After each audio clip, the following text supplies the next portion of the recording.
selfish giant. There was a big deserted castle that had a beautiful garden attached to it. The children used to play in the garden on their way back from school every afternoon. It all came to a sudden end one afternoon. A harsh voice boomed out as the kids were busy at play. "What are you noisy brats doing in my garden?" The kids froze in fear. They found a mean-looking giant who was the owner of the castle. He had been away for 7 years, being the guest of his friend, Cornish ogre. The frightened children ran away crying and squeaking in horror. Next day, the giant built a high wall all around the garden and put up a notice board which read, "Trespassers will be prosecuted." In fact, he was a very selfish giant. He was cruel at heart as well. The poor children had now nowhere to play.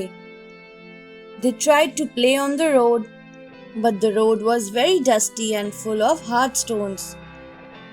They felt sad and disheartened. Then spring came. All over the country there were little blossoms and little birds. Only in the garden of the selfish giant it was still winter.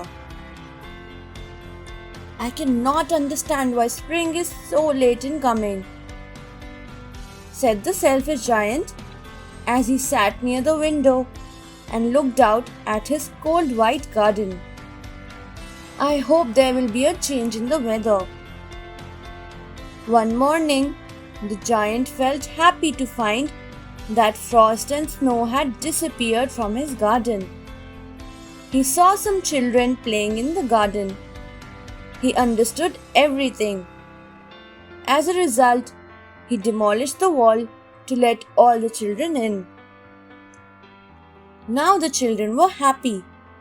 It was a lovely scene. There were flowers and flowers all around. Sweet fragrance spread all over the garden. The giant saw a little boy trying to pick flowers.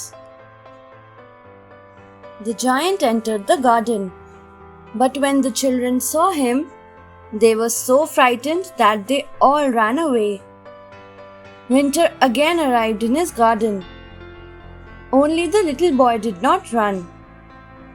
The giant took him gently in his hands and seated him up in one of the branches of the tree. Soon the tree was in blossom, and the birds came and sang on it. The little boy stretched out his 2 arms and flung them round the giant's neck to kiss him. Now, the giant had truly understood the meaning of love. The children feared the giant no more.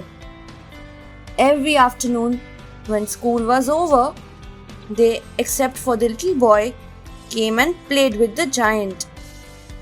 All day long they played.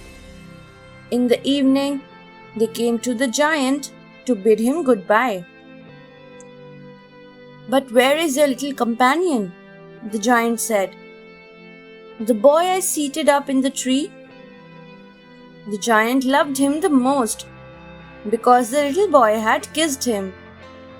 "We don't know," answered the children. "He has gone away." Many years passed and the giant grew old and weak.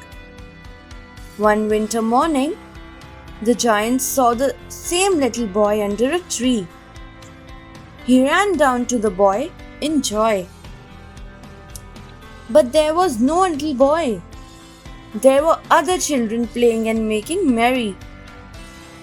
The little boy was, in fact, an angel who had come to take the giant to the Garden of Paradise as a reward for letting him play in his garden. When the children came to play next afternoon, they found the giant lying dead under the tree. He was all over covered with white blossoms. Thanks for watching. Do like, share, subscribe to Sahil Book House.